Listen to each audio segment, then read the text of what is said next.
Now I'm going to try to tell you, to let you know what happened in my country, in Chile, with the massive students' protests in between 2006 and 2011. And for preparing this lecture, I used an article wrote by Peter M. Cummings, who made a research in Chile about student movements. Actually, I think, I'm not really sure, but I think he interviewed me for this. And I'm going to mix it with his research with my experience as a former leader of the student movement in Chile. Just to let you know, I had the possibility to be president of the federation of the student union of Chile, that it's called CONFECH, Confederation of Chilean Students, in 2011 and 2012. And in that position, I had the duty, or the opportunity and the duty, to face the government with the proposals we had for education at that time. But as I did yesterday, I think it's important for this topic to put the things in context. And let's talk first about Chile. One last thing before starting. I said yesterday, I'm going to say it again. My English, I don't have much opportunities to practice my English in Chile. So if you don't understand something, please feel free to interrupt. Sebastián and Gaspar told me that the idea was to make this conversation. So please, I insist that you feel free to interrupt and to ask questions during the presentation, so it can be more dynamic. So context. Chile is a weird case in South America because objective indicators suggest that economic and political conditions have improved in my country in between the end of the dictatorship at 1990 and 2011, when the massive protest began. 2006 or 2011, I'm going to talk about that later. Average incomes have increased, poverty rates have decreased, and the number of positive reviews of Chilean democratic institutions are quite common in specialized magazines. And of course, this is accompanied by an official speech from politicians of my country that could make you think that Chile is kind of a perfect country in South America, in the middle of a region that is deeply synced in corruption, populism, and poverty. Actually, and this ashames me very, very much, some people used to call Chile the Jaguar of Latin America, or the English people from Latin America. I think that is very embarrassing, because we have our own identity, and it's very, very common that politicians or the elite of Chile compare themselves to Europeans, or to Europeans, especially the English guys. But despite of this progress, massive student-led protest waves in 2006 and 2011 demonstrated high levels of subjective discontent in Chile. There were not only student protests, because in 2011 we had a lot of strikes of workers, of social environmental movements, regional movements. You know, as I might have told you yesterday, I'm from Magallanes, that is the southern part of Chile and the world, well, where the world begins, actually. And we had a lot of protests like claiming for more autonomy for the regions. Chile is a very centralized country. Every decision is made in the capital, in Santiago, in despite of the particularities of the region. And do you know how, like the geography of Chile? Do you have an idea?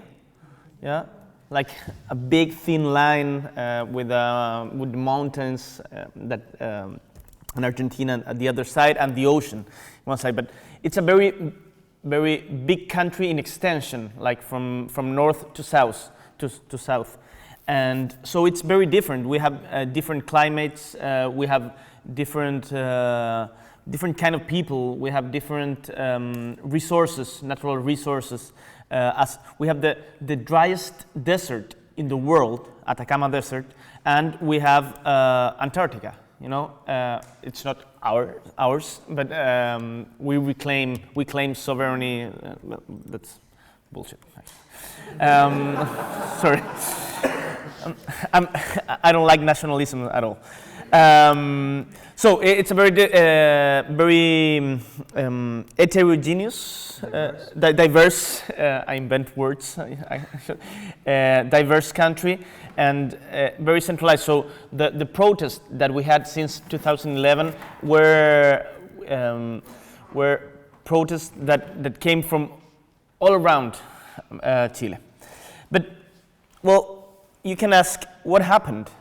What was going on in Chile, and why did such powerful and broadly supported demonstrations emerge at a time when social and political indicators were so positive?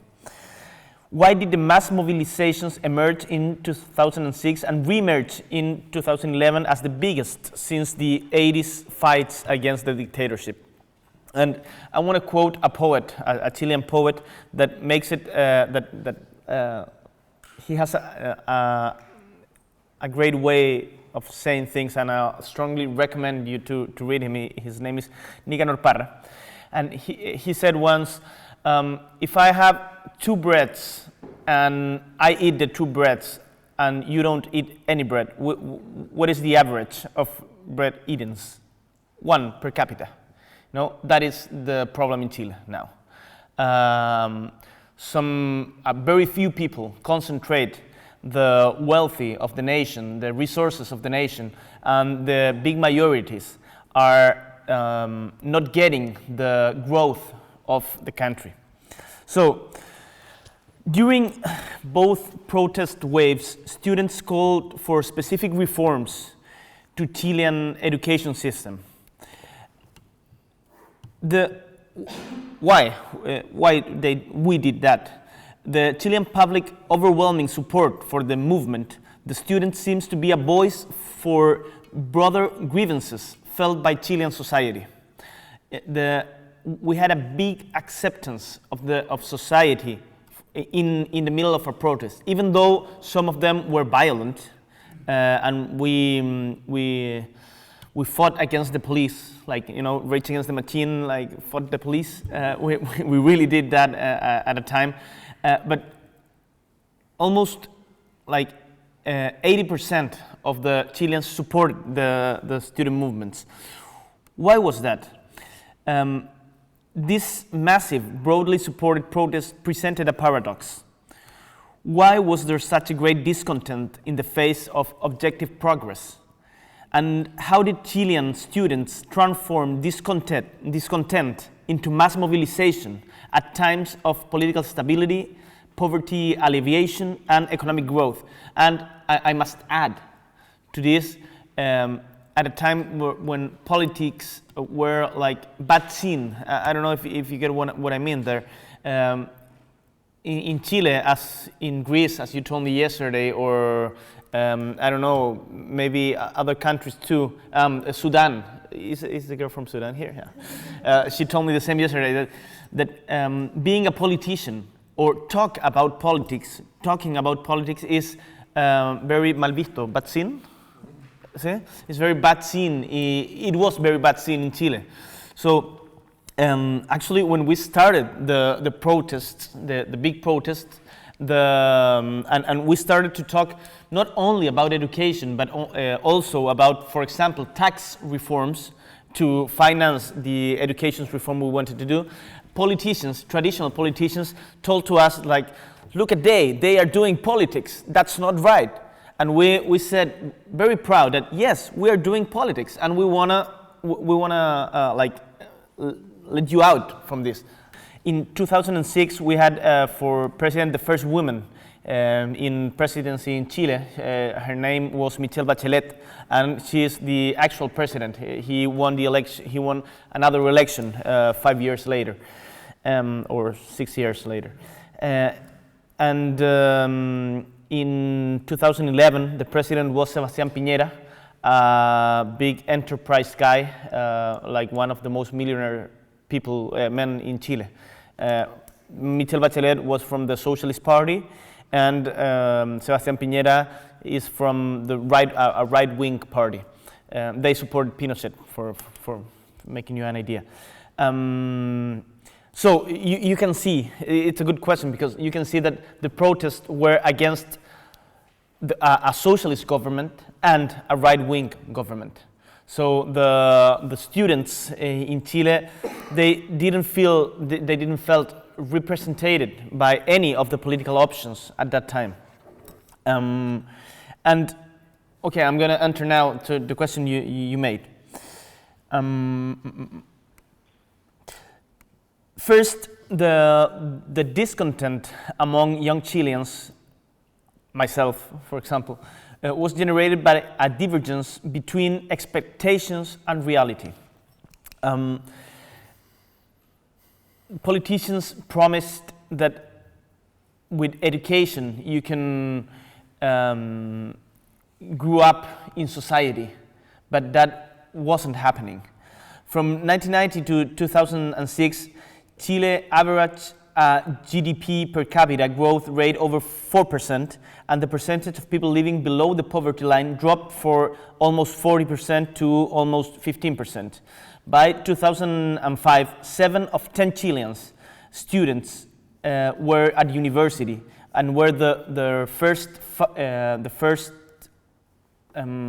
guys in their families to achieve higher education. Many Chilean families were rising to the middle class, and young Chileans were receiving more formal education. But what was the problem there? The problem is, as I told you before, and quoting Nicanor Parra, Chile's economy was growing unequally, and its segregated and expensive education system was very restrictive for many of the students. I made this example yesterday, but I think it's important for the ones that didn't came. That I studied in the main public university in Chile. It's called Universidad de Chile. From 1842 it was founded, and I had to pay almost $22,000 a year for studying. At a public university, you know, in almost every country in Latin America, public university is free. That was one of the main things we were protesting. $22,000 or $22,000, and I studied at law school. That it's kind of cheap, you know. Imagine medicine or a dentist; they had to pay a lot more, almost like $40,000, you know, in public universities. So in private university it was higher. Yeah. Your face. What's going on? It's a lot of money. Yeah, it's a lot of money. It's crazy. So people that didn't have money had to, well, first of all, many of them couldn't go to university, and many of them actually went to university but had to desert. No, desert is abandon. Sorry, desert is for eating. Yeah, abandon university because they didn't have the incomes to pay the education. And from information of the OCDE, that Chile is part, and Mexico too, that they're the only South American countries that are part of this organization. Chile was the most unequal country in the Organization of Economic Cooperation and Development in 2011. And the country has one of the most segregated education systems in the world, based on socio-economic status. So we used to say in the protest, tell me where you were born and I'll tell you where you're gonna die. because the possibilities of, if you were born in a poor family, the possibilities to get away from the poverty were very low. And if you were rich, you're probably were going to be rich all your life. The consequences those years were that Chile's economic and educational system created a false sense of mobility. Surrounded by economic growth and expecting their lives to positively transform through higher education, many young Chileans had their hidden expectations frustrated by their personal experiences with an unequal system. Actually, I remember that one of the main thinkers, main intellectuals of the right said during those days that he made a recommendation to poor families. He said, I'll strongly recommend to poor families not sending their sons to university because it's more rentable to start working just after getting school than going to university.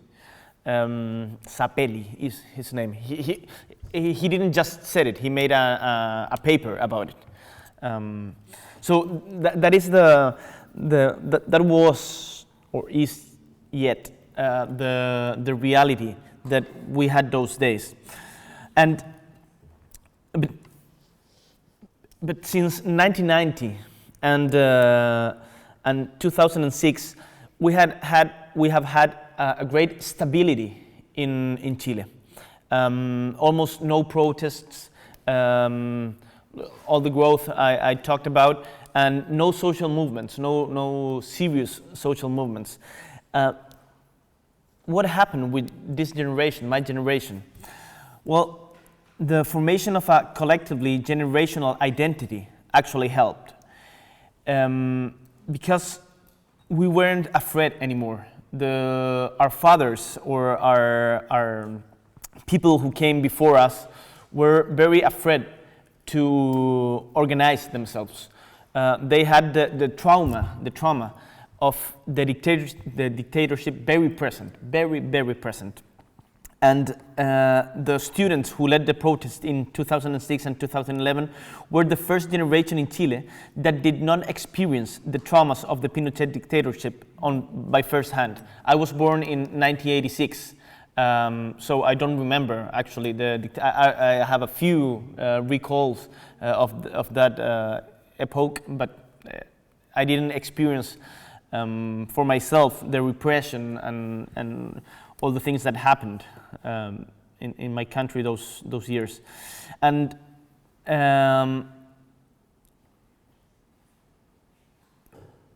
almost everybody from my generation said that in those times that we weren't afraid anymore. Let me explain that with an example. Once I was in a protest. The police were very violent those days, especially in 2006. Actually, the president removed the general of the police force because of the violence in the protests those days. But I was with a guy older than me, like for example in those 45 years. I had 25 and he had 45, and we were in the protests. And when he saw the police force coming, he started shaking. He told me, "You don't imagine what this recalls me and my generation. You know, the possibility of being kidnapped until 1985, the police forces kidnapped people and killed them. So we didn't have that fear.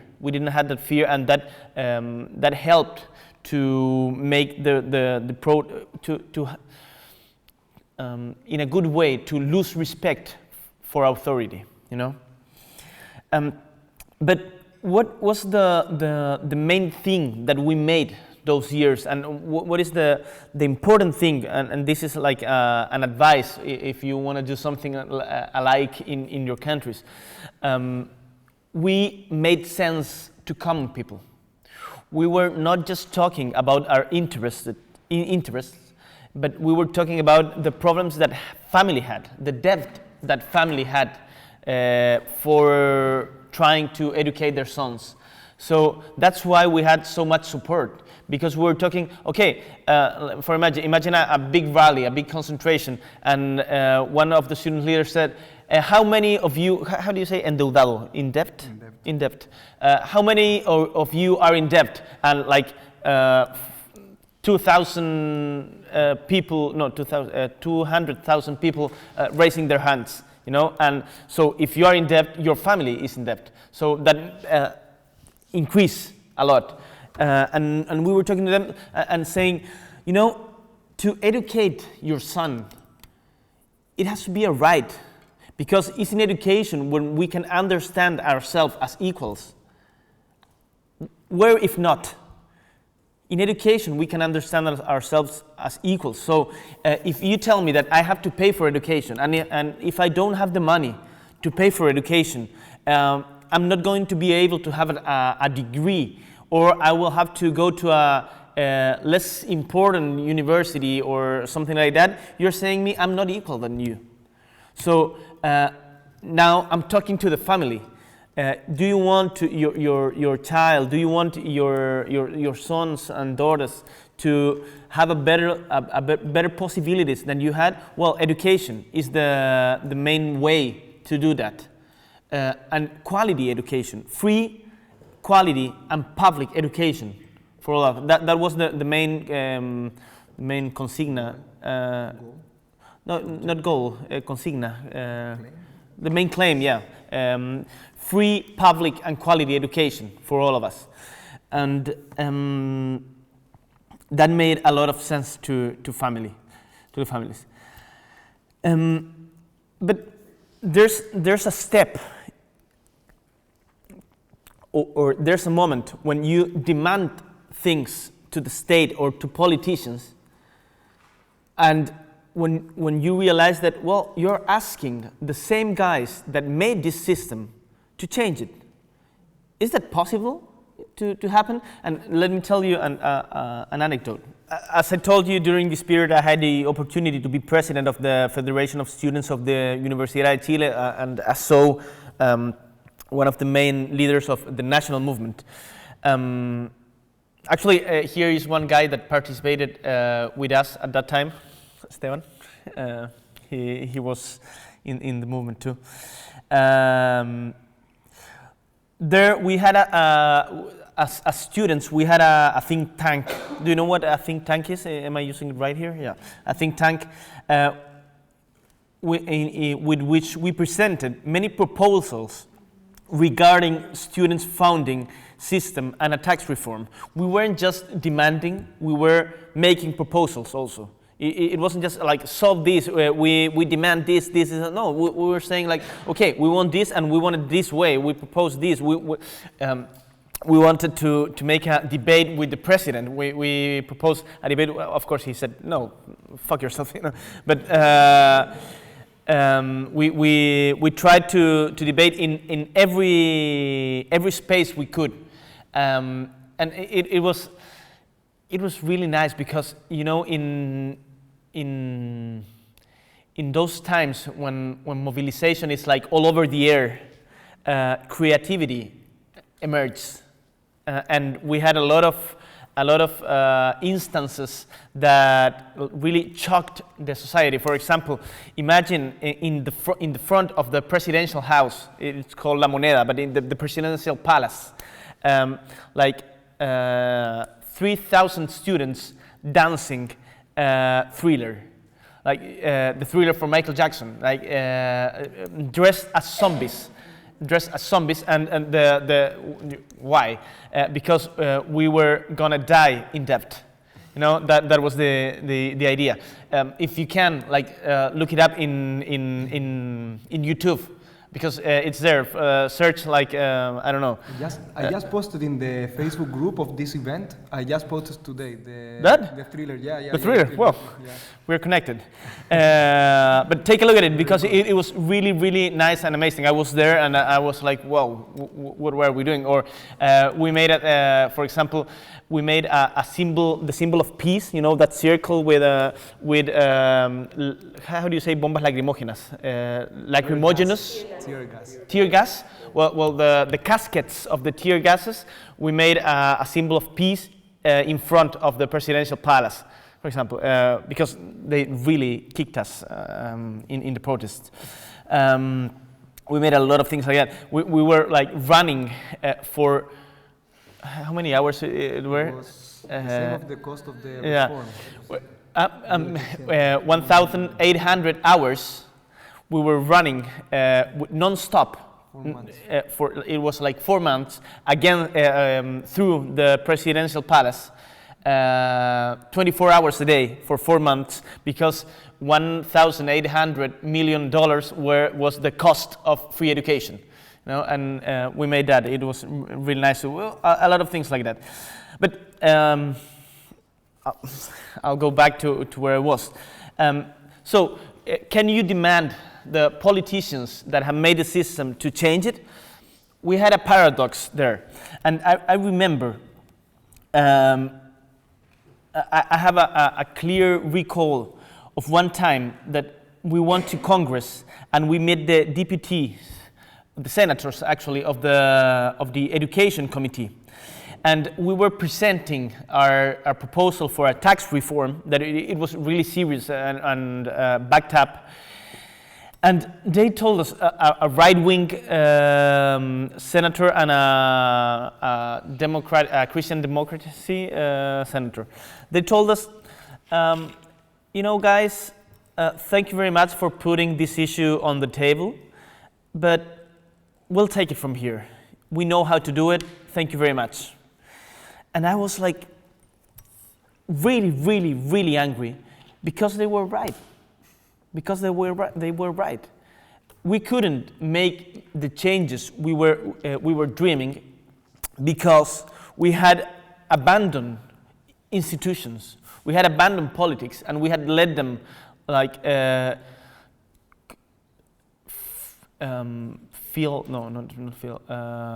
use institutions as they wanted.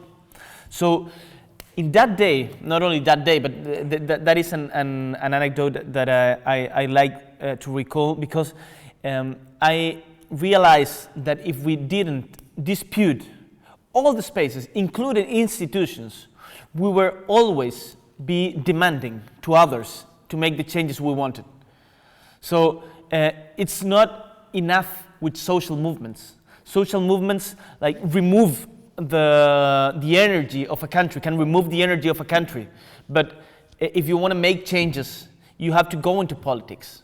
You have to go into politics and be proud of it. And be proud of it. Because I don't get tired of saying it. Politics can be honest, can be transforming. It doesn't necessarily have to be corrupted. It doesn't necessarily have to be on your own interests. It can be on another way, especially if you are deep into the social movements that are permanently asking for accountability. For accountability, not only money accountability, but like convictions accountability, and I think that is very important. So from this experience appeared the necessity to build a political organization to lead and give a political expression to the social movement without trying to claim representation of the whole social phenomena, but in the contrary, respecting its autonomy. That's a question someone asked yesterday, how not to hijack, the social movement. He's not here. The line of thought was shared among many movements in Chile. So nowadays, this year, we're going to face a presidential election in Chile. And during like 26 years, the presidential elections were in between the right and the center left, you know, like the third way, like Tony Blair's third way of socialism. And now we are going to be able to dispute to those coalitions with the name of our coalition. It's called Frente Amplio. Frente Amplio. How can you translate that? Huh? White front. Yeah. White front. Well, white front. And when I think I said it yesterday, but when we have TV programs to discuss political issues, now the channels have to invite one representative of the right wing, one of this third way, Nueva Mayoría, and us. And that is because of the protest and because of the reflection we made that we needed to create our own political expression. And that I think is the main learning from the protest. Nowadays, we have some achievements in the things we were demanding those days. We have a lot of differences with the government, but it's, for me at least, it's undeniable that we have made some achievements in education. But it's not enough, because we won't be able to or it's you can't, as I said before, you can't pretend that the same guys that made the system change it. The government actually attempted to stop the protest, and in 2006 they made it, and they made it in a very clever way. They deactivated the protest because some of the leaders of the protest at that time, at 2006, that changed it on 2011, but 2006 were members of the party of the government. So they intervened the movement, and they took it down. It was very amazing, and that was a big enseñanza, a big lesson for us. Don't trust the government. You know, we have to make a movement with autonomy from the government and the traditional political parties, and that's why we made our own political parties afterwards. So they tried on 2006, and in 2011 they tried to be in the photo with us, because the right-wing party were in government, but the other ones were in the opposition. So they tried to be good with us. They tried to said that they supported us, and actually the campaign of the actual president had many of the things we claimed at those times. They didn't do it as we wanted, but we actually. One thing that we have to not regret, that we have to be proud of, is the student movement and the social movements changed the political topics in the discussion in Chile. Totally changed them, and that is one learning lesson that we had. And you're asking, I really like the question you made. If these protests were only in Santiago, in the capital. No, it was all along the country. You know, I'm from Punta Arenas, from the very south of Chile. Try to search it in Google. Where is it? In Punta Arenas there were protests too, and in Arica, in the north, like in the desert, there were protests too. In every place of Chile, we were protesting, and we were not only protesting but producing ideas. No, and that was really cool. We had a national organization that is called the CONFECHE, the Confederation of Students of Chile, that we met every 1 or 2 weeks in different regions. I had the opportunity to travel through Chile, like the north and the south in those days, because we had every weekend meeting in Santiago, Arica, Atacama, Puerto Montt, in almost every region.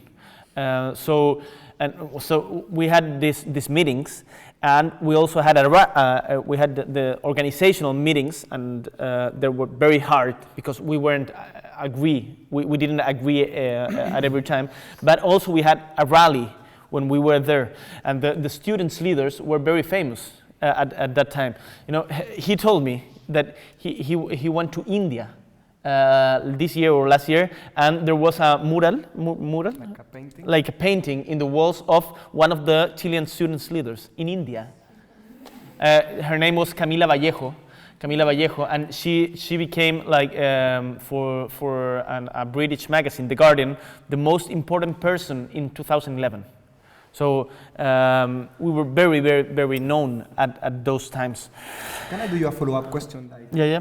After Marketplace, how was the decision-making process? How you make the decisions as a movement? Well, it was hard because we worked in assemblies, and you know, first of all, if we had to make decisions like really fast from week to week.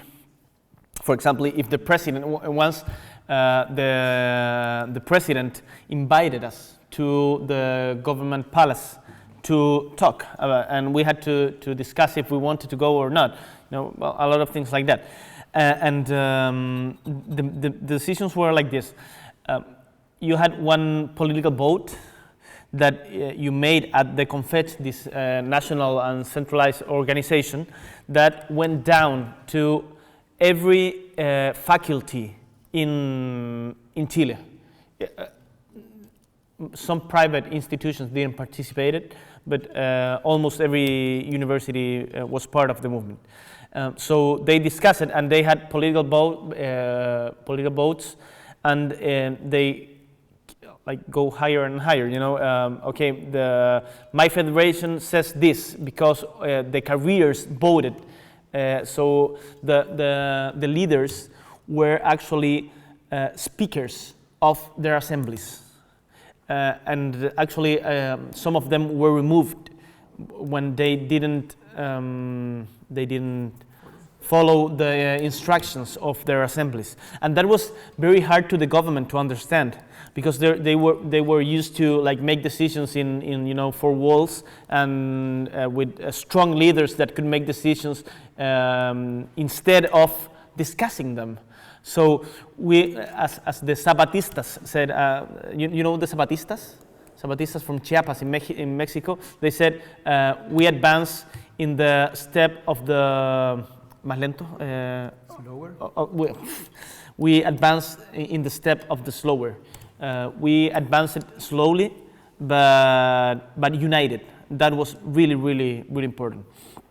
And so to finish this exposition and to let the space for questions and for conversation, not only questions, conversation, I would really like to know what is going on in your countries. You know, you don't have at least I haven't had the opportunity to be with people from, you know, Czech Republic, Sudan, Nicaragua, Mexico, Greece, Hungary. It's really amazing for me, and I want to learn from that. And I would like ending up this quoting an intellectual and politician that I admire a lot, that is Antonio Gramsci, who says, "Educate yourselves because we'll need all of your intelligence. Steer yourselves because we'll need all of your enthusiasm. Organize yourselves because we will need all of your strength." And we want, at least in Chile, to accomplish profound transformations in our country and help it become a worthy place for the life of the Chileans. But not only for us, the privileged ones, but for all. And that's what we're fighting for nowadays in my country. And it's really amazing to me to have the opportunity to share this knowledge with you. And as I said before, I'm looking into to learn from your experiences too. How to connect with other universities.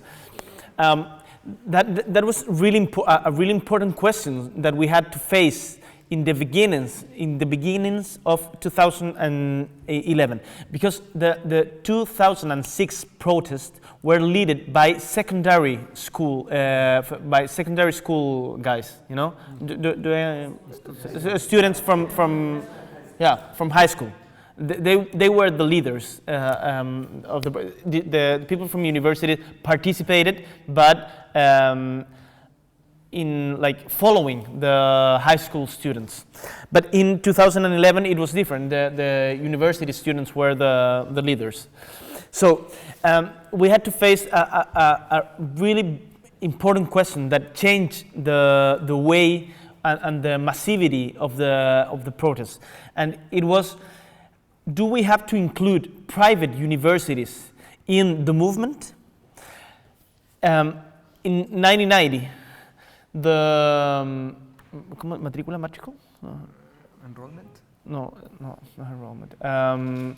In the beginning of the 90s, the people that went to university, to public university, were almost 70%.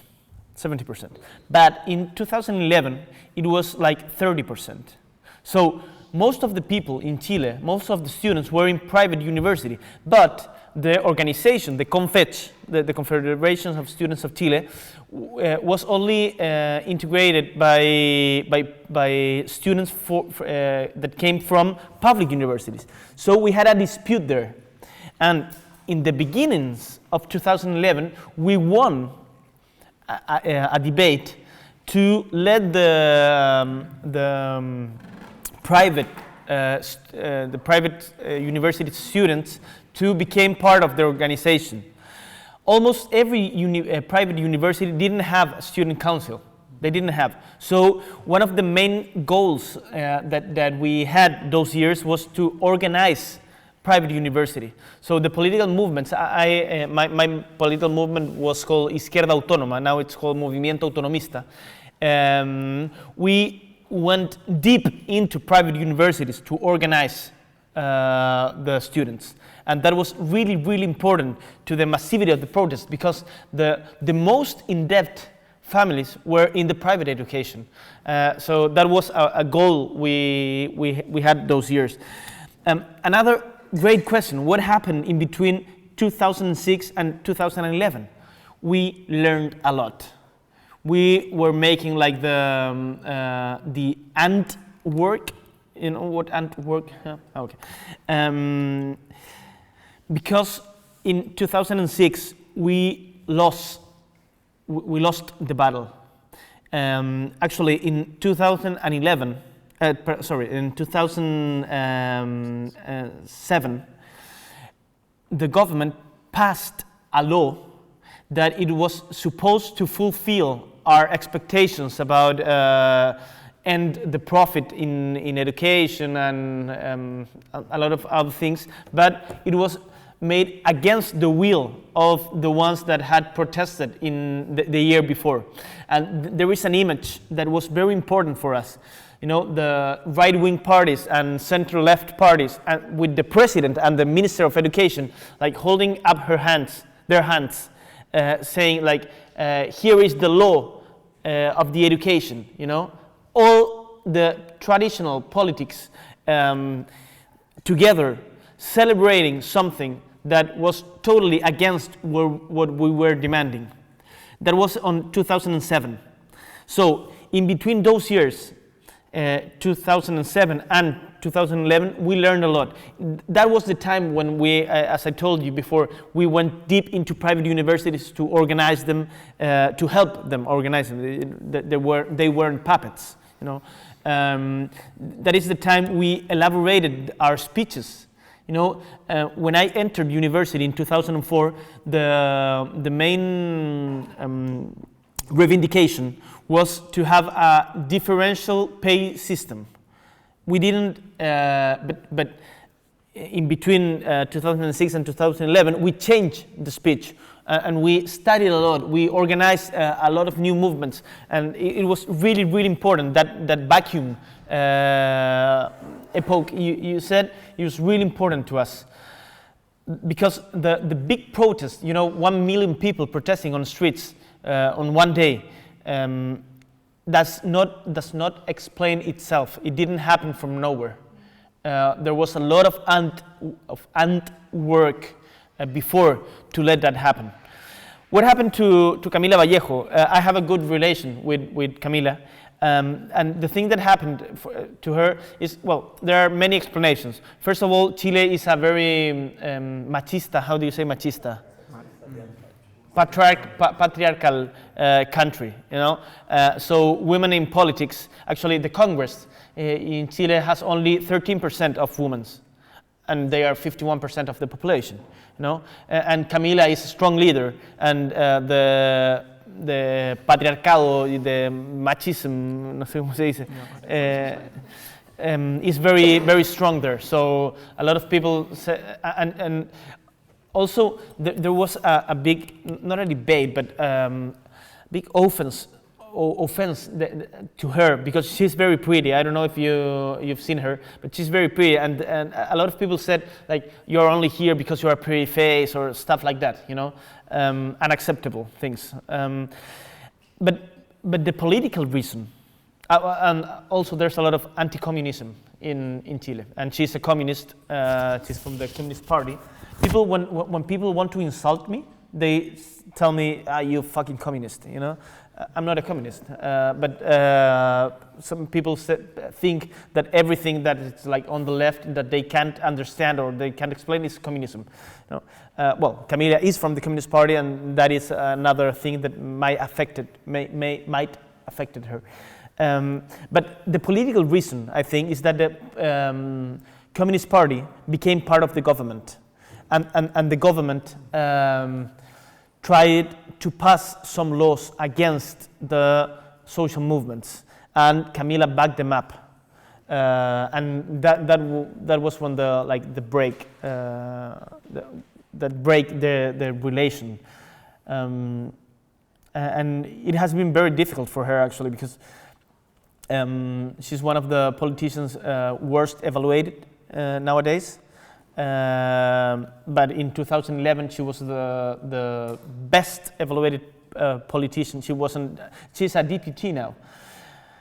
But I think it's very unfair what has happened to her, and I think she's gonna come through this epoch. And I hope that we, in the White Front, you know, the coalition we're forming now, I hope we are going to be able to work together with the Communist Party,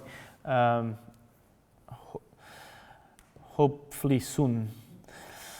A good question. Where did we talk to people? How did people knew what we were saying? Well, the first thing to say about that question is that the things we were claiming were happening to the people. It wasn't something like that happened to just a part of the population, you know. It was happening it was happening.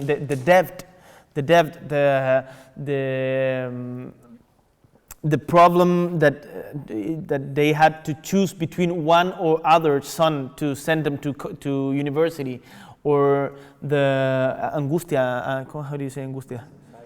Anxiety, the anxiety to not being able to pay the rent, you know, because they had to pay the education, was something that was happening everywhere. So our speech had a big impact in their families.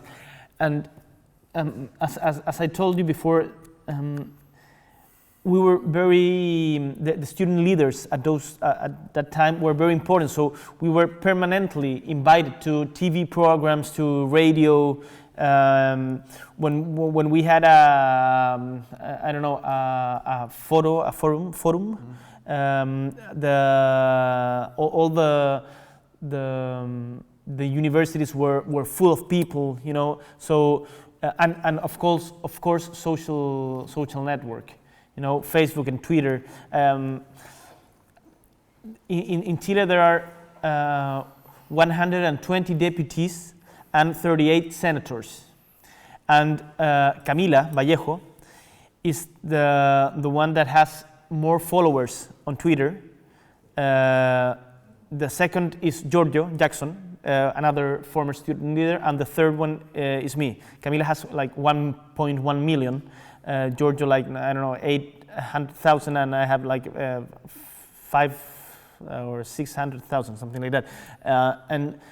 So we can talk to people through social networks, and that has been very important, because actually I manage my social networks. I don't have like a secretary or some other guy that manages them for me. I do it, and I try to respond, and that has created like a bond between people.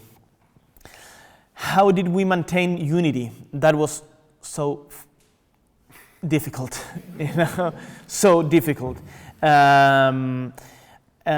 But in the days of the big protests, we understood, and that was very important, that our differences were less important than the things we had in common.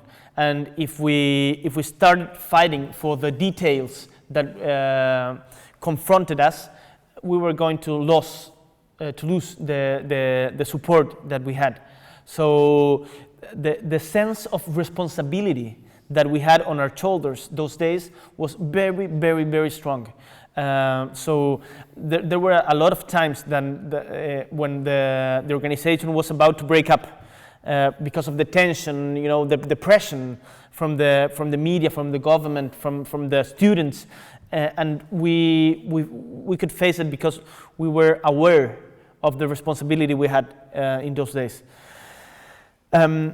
How did the social tissue, tejido social, not tissue. Fabric. Social fabric. No social fabric. No. Yeah, I think it's social fabric. See? Okay, that was what he's saying.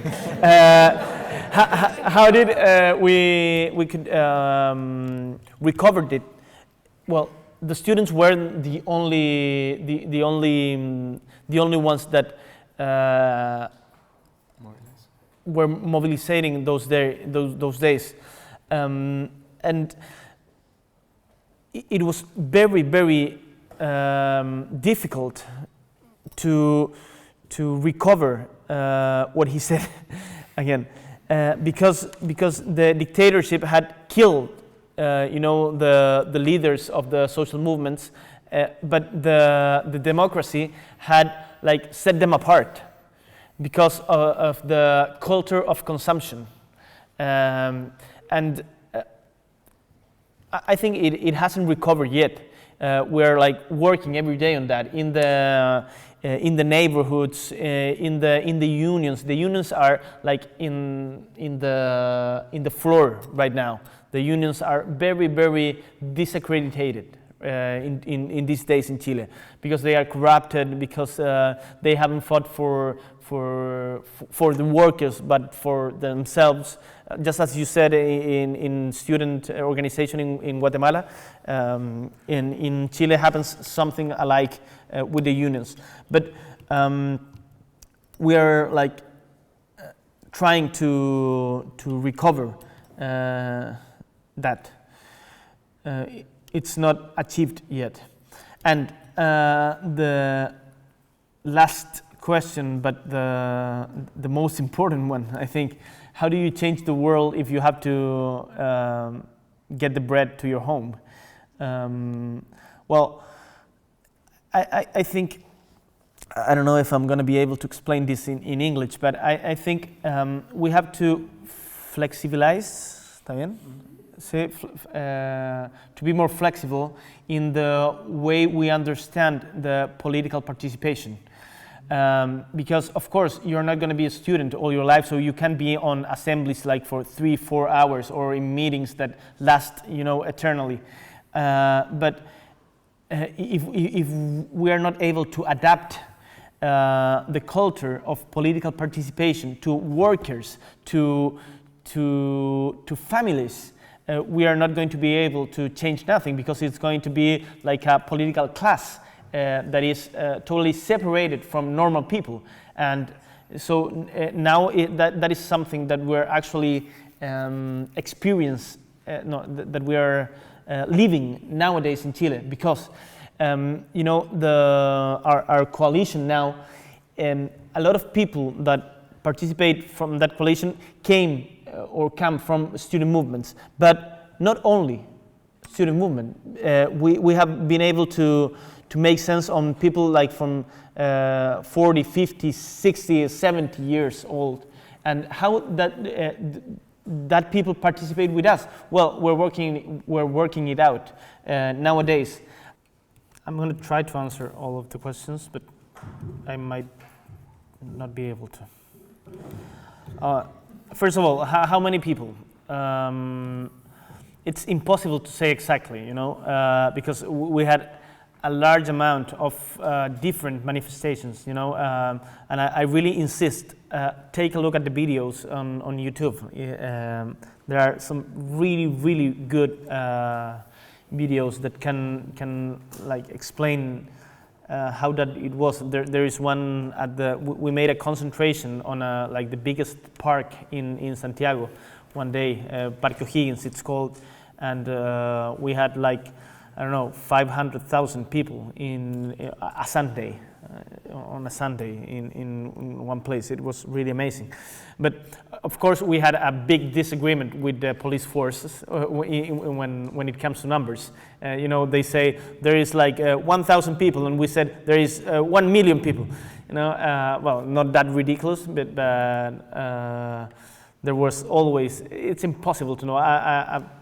But I can, well, when I was at the stage, all the manifestations ended up on a stage when the police let us finish the manifestations. Sometimes we didn't get to the stage.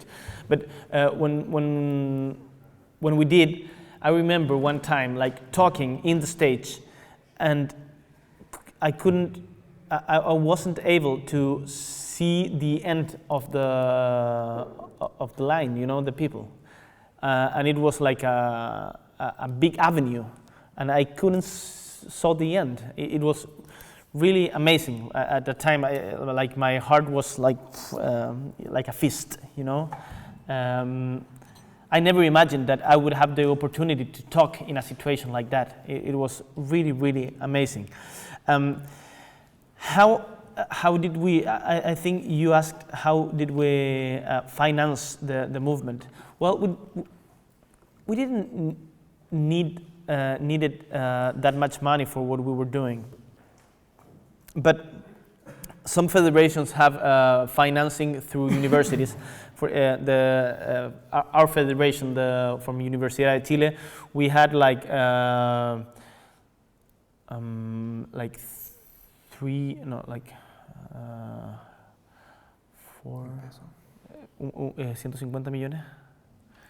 250,000. $250,000 at a year. That was our budget. And we made some campaigns. For example, we made a campaign to finance. For example, a girl lost her eye in a protest because the police shot them at the eye, and we made a campaign to finance her recovery. Or one day that was tragic. The police killed one of students, and that was awful.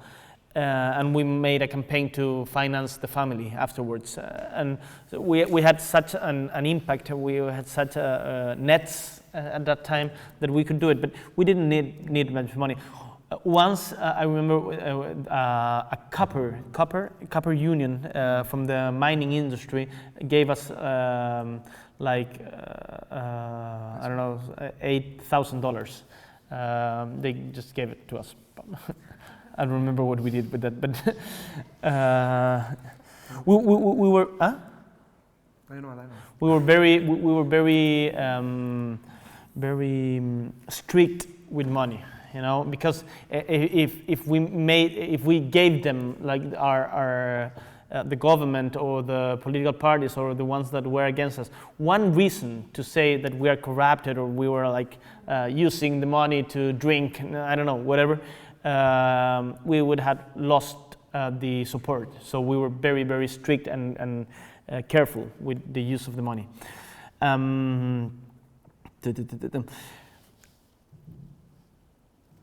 In countries like Chile, nowadays, being in higher education, it's not necessarily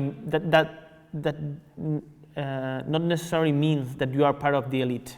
Nowadays, it was for sure for a long term, but nowadays it doesn't mean that.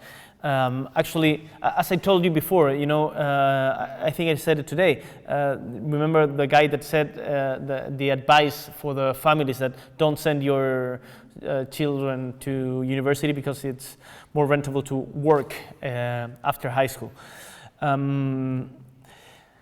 But I understand. I think I get the deep sense of the question, and when we are now facing a big challenge about talking to people that does not believe in politics, that are not voting, that are like living in the suburbs of the big cities or in the country, in the rural areas, and it's very difficult because there is a lot of disappointment, a lot of skepticism to politics, and there is a lot of a feeling that, oh, now you became a politician. You were cool when you were a student leader, but now you're a politician. And we're facing that, and we're it's a big challenge, and I think we're doing it quite well. But to reivindicate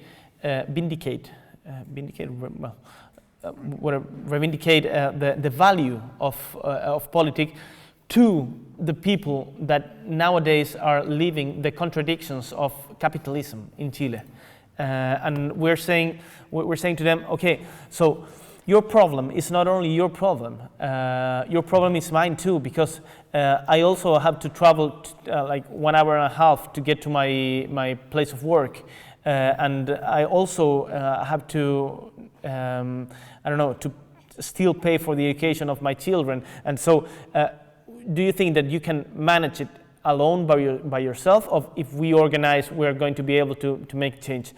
That's what we're trying to do now. But we are really aware that politics cannot be made from the elite and an illustrated despotism, all for the people but without the people. No, we have to make our social policies with the people, and for example, we're building our program for our coalition, our program to government in the neighborhoods, in the social movements. We are not doing it just like in a meeting with the leaders, and we're trying to face the problem of the elitization of what we are doing. That it's a permanent risk. And we're very aware of that. So thank you for asking. It's the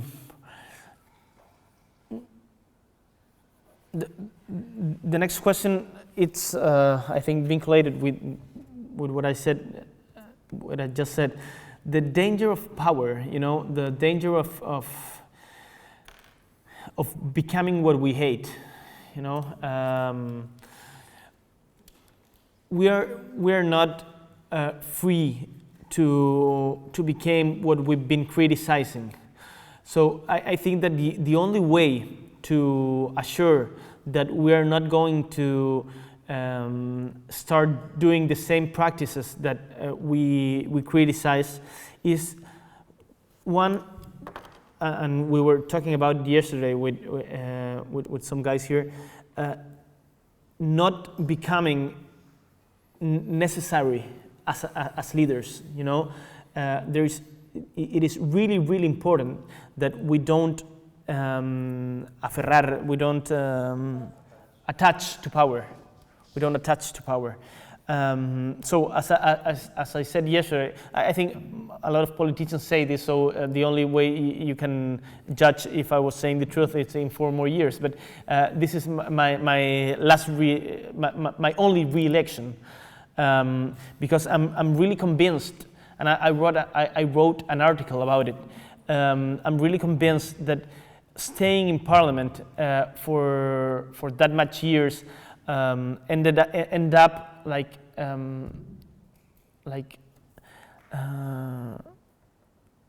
destroying your motivations, destroying your convictions.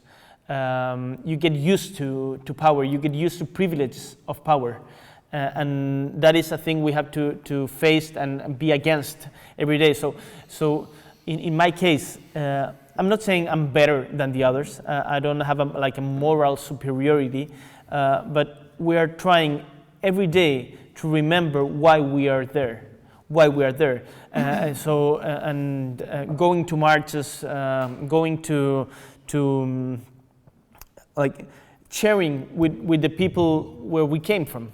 That is really, really important to not become the things we criticize. What does public education mean? I'm totally convinced of freedom of education. Actually, it would be a big contradiction being here and not believing in that. So I think a mixed system between private education and state education or education provided by the state is the ideal. But nowadays, the public education in Chile, it's surrounding the 20% of the students. So when we say public education, is like we have to have universities where there's no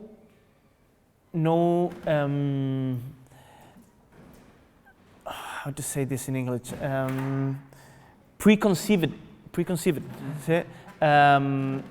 preconceived truth. And for me that is public education, because Catholic universities have their preconceived truth, so they necessarily have their limits. In all private schools, there is one owner that at the end will tell you you have to go on this or that way, and that is okay if you want to have a university like that. We're not trying to forbid those kind of universities, but I think that the main part of the system should be public, where people can debate about the truth of the university. The founder of Universidad de Chile, it was a Venezuelan guy, did you know that? Andrés Bello. And he said in the inaugural speech, he said, the university must be the place where all the truths can touch themselves, all the truth collide. And I think that's the grace of public education. There's not a preconceived truth, and I've seen it in private schools where they don't let you do some things. They banish student organizations in some of the schools, or for example, in Catholic University, they didn't allow that is one of I think one of the most important universities in Chile.